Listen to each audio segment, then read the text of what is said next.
everyone, welcome to the 5 Beer Plan. I'm Brian, and this is the ongoing saga of an everyman's ale trail. In this episode, I'll subscribe to some beers, return for the second half of my interview with Ben Wade from Albion Malibu Brewing in Albion, Michigan, and review Victory Wheat from Wellbeing Brewing out of Maryland Heights, Maryland.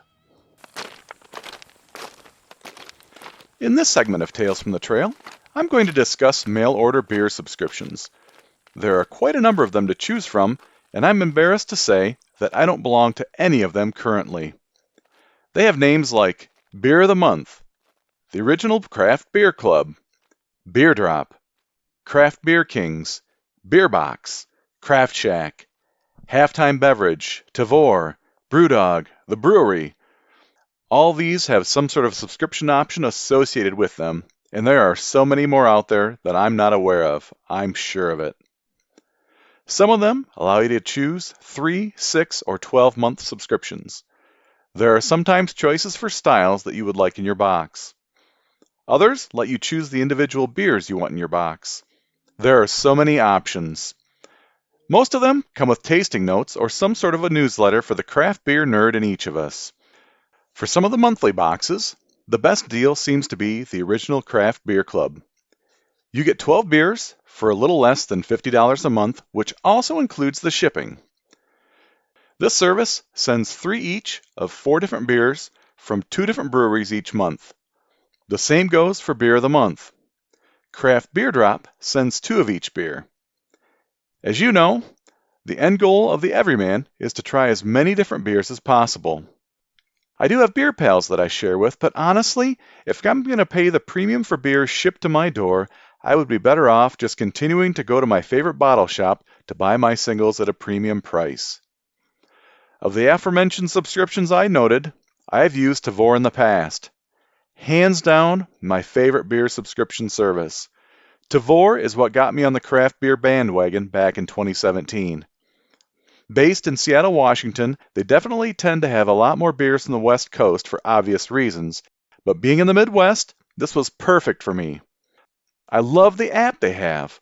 Basically, you just kept an eye on available beers which were updated often and simply add them to your box. Popular beers would disappear quickly, so you had to check the app frequently. You controlled how many of each beer you wanted and when the shipment would arrive. At the time, it was a flat $14.90 fee to ship, which was a bargain. But that leads me to the downside of these subscription services. Not every state in the union allows you to have beer shipped to your front door. And that's the sad tale of Tavour for me. I got an email one day saying something to the effect they could no longer ship to my state and that I could continue to add beers up to the date it would be shipped. It's not the fault of the subscription service itself. Much of the problem has to do with the states and the distribution laws that they have. So before getting your hopes up in joining a beer club, be sure to look at the fine print for shipping. You too might be out of luck. And I want to give a big shout out to each of the beer clubs that replied in kind to my inquiries about the monthly content sent out. This week's Hop Hack is about being cheap. I hate to pay full price for a beer if I absolutely don't have to. So I'll scour the singles cooler at one of my local bottle shops trying to find that big beer that's been discounted because it's been on the shelf too long.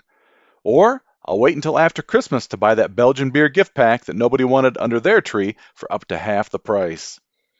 So when it comes to buying from online beer stores, I always will do a quick search on the internet to see whether or not there are coupons available. If I wanted to find a discount for Craft Shack, for example, I would just do a Google search and try a bunch of codes. You can also use one of those browser add-ons like Honey that automatically scans for coupon codes. To ease the pain of a flight delivery, I would say more times than not, I'll find $1 or a percentage discount code that will work. At $5 or $10, it may not sound like much, but with the rising costs of shipping anything, such a discount will offset or even eliminate the shipping depending on how much you order. Happy hunting! Now, it's time for Barstool Banter. This week, I'm returning to the small town of Albion, Michigan, to find out more about Albion Malibu Brewing from head brewer and co-owner Ben Wade. How many beers do you have on tap at any given time there at the brewery? We have 10 taps. we keep looking at expanding that at some point. But for the size of the brewery that we are, and for the drive to make sure that we're keeping fresh beer on, this has been a really good number for us. It allows us to rotate things quickly enough that we're not having beer get old on tap. It's really neat to go into some place and see 100 beers on tap, but it's also true that you probably got a few of those that have been on tap for 2 years that aren't the best version of that beer that's being served anymore. So we've kept it sort of pretty focused, and we tend to do about half or so, 5 or 6 of those tend to be beers that we try to keep on all the time. And the other, 4 or so taps we try to rotate seasonally or through, just kind of one-offs as we do things sort of experimental to see what might be the next thing that we keep around, or what we want to do with new hop varieties or anything else to kind of play with and see how they work for us. What's the biggest challenge you have brewing with the whole Belgian twist? For me, the biggest challenge I had was just sort of getting comfortable with what we were, right? I think when you're open a business, there's a real desire to appeal to the customers, right? The customer's always right. But the reality of it is there's 100+ beer styles, and we're never going to be able to brew them all. So, we get the feedback from time to time that you guys should do more IPAs, or, why don't you have more big stouts on? I love big stouts, and you don't have enough dark beer. And I love those styles too. It's just, it was the same realization we kind of had with the food menu that, we really wanted to do things to appeal to, gluten-free or vegan or, whatever else. And we just sort of realized as we got rolling that it just wasn't feasible for us with our size business to check all the boxes all the time. So we do rotate through. We try to touch some of those other styles, just touch some of those other things. But, the challenge for me was just kind of getting comfortable with that. And it really happened even just during our business plan writing. We were kind of sketching out what we thought we should have on tap, as part of our business plan. And we got to a point where we kind of had 10 beers written down, and I was looking at them and felt almost depressed. So I'm not excited about this. It's not what I want to do. And I kind of crumpled the paper up and started hitting the homebrew thing again, and just started taking my partner's stuff. And I was like, this is what I want to make. This is what we have. And, when they tried the recipes that I'd been working on for years that I had sort of dialed in, the conversation took a different turn, that it's better to be able to differentiate a little bit and kind of go your own way, and not just feel like we have to have the brown ale and the stout and the IPA and the light beer, I think it's worked well for us. So Probably it's taken them some time to realize that having Belgian beers is actually an okay thing. Yeah, well, and it's kind of funny because on one hand, being the first craft brewery in a small town, we might have actually had more leverage to do things because we didn't have an audience that had a lot of expectations and a lot of experience with a lot of these different styles. So we were able to introduce from the beginning some things that were a little different. I actually kind of held back a little bit from the real, true, Abbey influenced styles and stuff like that coming out of the gate, kind of trying to do some things that people would have some touch points to and be familiar with. It might have been 2020. We first brewed. We have a series of beers we call our Iron Lion series, and we actually source malts and hops from Belgian suppliers. We use a strain that's more of an Abbey strain. And we have a blonde, double, triple, quad, and a bourbon quad as well that we do with those ingredients. We kind of introduced those a little later. And as soon as we let the blonde out, it was a huge hit. It became one of our best sellers instantly. Our second year with it, we actually entered our first GABF, the Great American Beer Festival, and brought home silver medal in French or Belgian style ale with that blonde in our first entry. So yeah, we seem to have hit a sweet spot with that beer right out of the gate. And I think that kind of getting that legitimacy sort of opened the doors and cleared the way for us to be able to do more of those types of things. And people are giving us the benefit of the doubt, I think, at this point to let us do what we want to do. How big of a system do you have? For the brew house, we have a 7-barrel system. We started with 4 7-barrel fermenters to support that.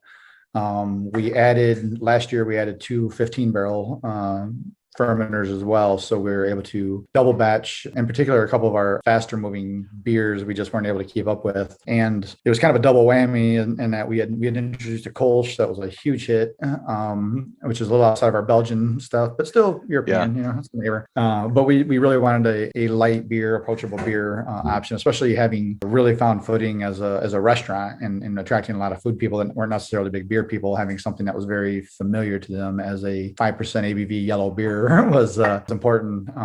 And it came out wonderful. So it's been a really fun beer to have around. Even the blonde and these other Iron Lions at these higher alcohol levels, I found that they're much better with a little bit of a lagering period. So that was really putting the pinch on on our 7 barrels. If all of a sudden we weren't able to turn it every 2 weeks, we had to have 4 or 5 weeks in a vessel that really was becoming a bottleneck. Now we do 3 beers at 15 barrel scale. We do our K River Kolsch.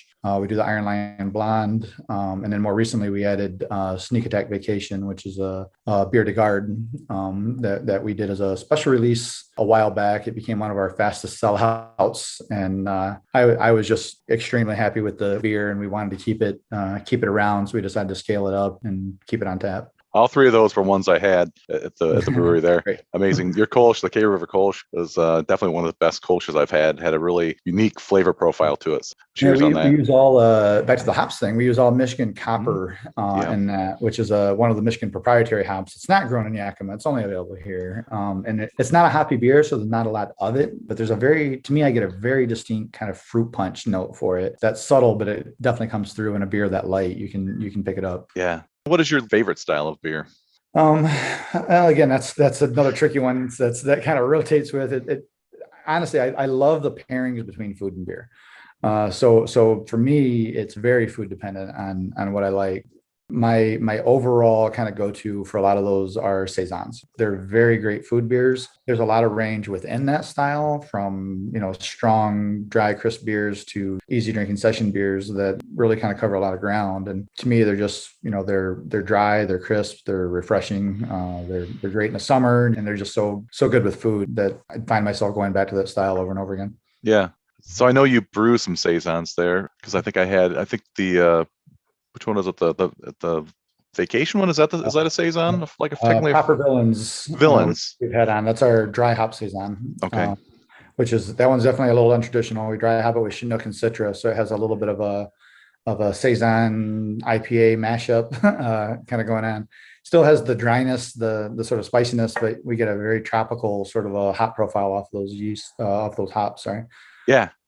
And we also right now we also have Noisy King back on, which is one that we age on French oak, some more traditional saison and French oak spires. Okay, I bet that tastes wonderful. Yeah, it's one of my personal favorites. It really was the beer that kind of got me to think more seriously about going professional. It was one of my couple of homebrew competitions I ever put something into, and I won a gold and overall best Belgian great entry with that beer. And that was sort of the light bulb moment that maybe I could do more than just play around with this at home. Sure. What is your least favorite style?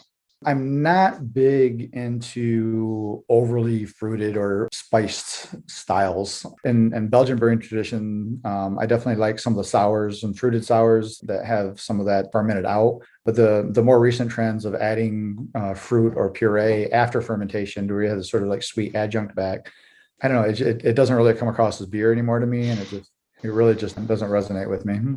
So what you're saying is that Albion Malibu is not going to have a smoothie sour anytime soon? Probably not. We definitely do a couple of kettle sours that we have done some fruit addition with. We do a couple with zest and citrus juice that I'm really happy with. We add that to the fermenter, and they're fermented dry. The only ones that we have done in the past, we call it our Matt Berry series that we do in the fall. I'm actually working on right now. We had a base kettle sour that we split up in different ways, and we added some fruit addition late, mostly to be able to try it with different fruits and flavors without having to brew completely separate beers. I felt last year that we had kind of dialed that in enough that we kind of knew what we liked the most out of it. So the new batch that I did that's going on right now actually got split into 2 different fermenters. And rather than using the cherry extract and whatnot, we've actually got whole Michigan cherries this year, and we're putting them right into the fermenter. And we're going to do it more as a traditional kettle sour rather than sort of adjunct after the fact kind of thing. And I'll say that I really appreciate breweries that use fresh fruit as opposed to extracts. I think there's a lot of difference in flavor. Yeah, and it's hard. Yeah, just expensive. It's expensive. You get a lower yield because you lose a lot of beer that you can't recover out of that mess, and it's just a pain to work with. Every summer we do Skin in a Game, which is our lime juniper kettle sour, and I usually have another person help me, and it spends us an entire shift just zesting and juicing limes one at a time by hand. Every year I tell myself I'm not going to do it again because I end up with hand cramps and blisters, and it's a huge pain. And then every summer, people are clamoring for it to come back, and it's just too much fun not to do it. I had that one too, and I liked it. Good. I'm a big fan of the juniper profile, to be honest with you. Yeah, that adds a fun touch to it. So, is there any beer out there that you've always wanted to try, but due to distribution or just maybe seasonal nature, you've never had before?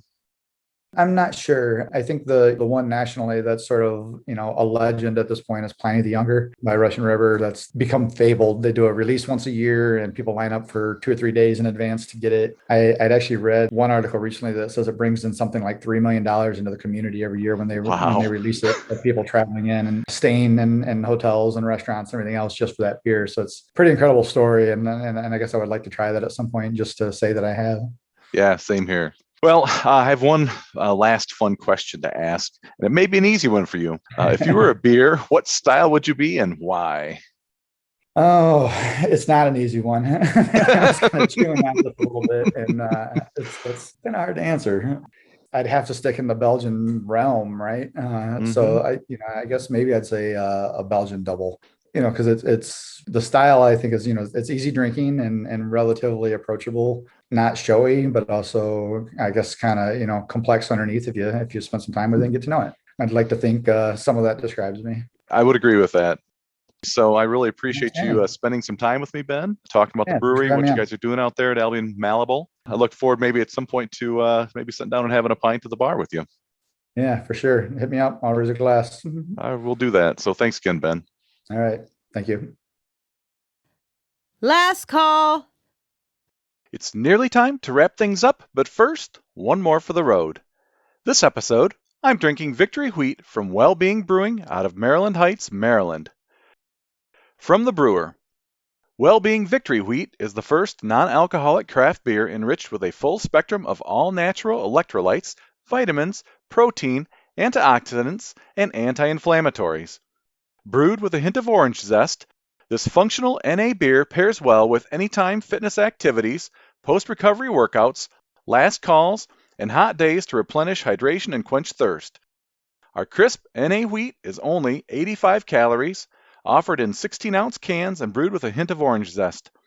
Upgraded with Buoy, a formula of electrolyte supplements developed to meet the hydration standards of the World Health Organization. Wellbeing Victory Wheat is worthy of the title, World's Healthiest Beer. Without further delay,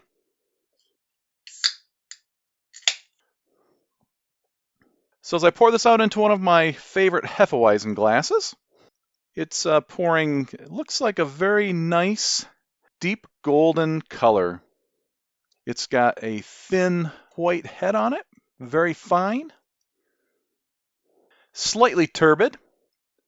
It's definitely got some effervescence coming up from the bottom, so that's always a good thing. First impression as I've poured this out is that it has a nice orange zest on the nose. Very sweet, very citrusy. First sip impressions, definitely got a more of a citrus forward kind of flavor to it. It feels like it's got a little bit of body to it, but and the finish, definitely getting kind of that wheaty kind of finish on the end of it. I like it. But my first impression, now that I know that it has electrolytes and some other things that are added to it, it's definitely got that kind of sports drink maybe texture to it. I think that's what I'm kind of sensing. Is it off-putting? No, I would not say that at all. Again, for wheat beer, it just has a little bit of a almost a viscous kind of texture to it. It's definitely very refreshing. Again, I like the profile. It's got a nice citrus zest to it. It's got a mild, bitter, weedy kind of finish on it. I'm actually impressed. So they're calling this a healthy beer, as it said, 85 calories, 16 carbs. As I mentioned last episode, even though beers are non-alcoholic, that doesn't mean that all the carbs are gone. But it also has 3 grams of protein in it and 0 grams of fat. So very fascinating. The label's pretty cool. It's got a picture of the Victory statue. And on the side it says this. It says, "Sport and brew have gone together since the winged Victory herself was sculpted in the 2nd century BC. To celebrate the magnificence of the eternal competitive flame, we've created Well-Being Victory Wheat. So if you attempt, try, challenge, battle through, spar, attack, pursue, vie, practice, clash, contest, or love the fight and leave it all on the field, the victory is for you. Here's to your victory. So compared to some of the other non-alcoholic beers I've had, I like this. As I said, it's got a little bit more body to it, but I like the crisp citrus to it. It's definitely got a great citrusy nose to it. So I guess all in all, if I consider all the things that I kind of throw into the mix here, I would give this beer 3.5 tasters out of 5 on the flight board. Thanks for the victory, Well-Being. If you've got a beer you'd like me to drink and describe, leave a comment below. If you're a brewer and have one in mind, direct message me on Instagram and let's see what we can do. That's all for this episode of the 5 Beer Plan. With so many podcasts out there, thanks for choosing to listen to mine. Join me next time as I talk about fall beer styles, share another hop hack, and talk with Linus DePauli from Tres Gatos Brewing in Wyoming, Michigan. Remember to hit the subscribe button to be notified of new episodes. I'd love to hear from you, so please follow me on Instagram, 5beerplan2022, and leave a comment to let me know what your favorite beer subscription service is. Be sure to support your local breweries, choose your beers wisely, and drink them responsibly. Until next time, keep walking your ale trail, and stay thirsty, my friends.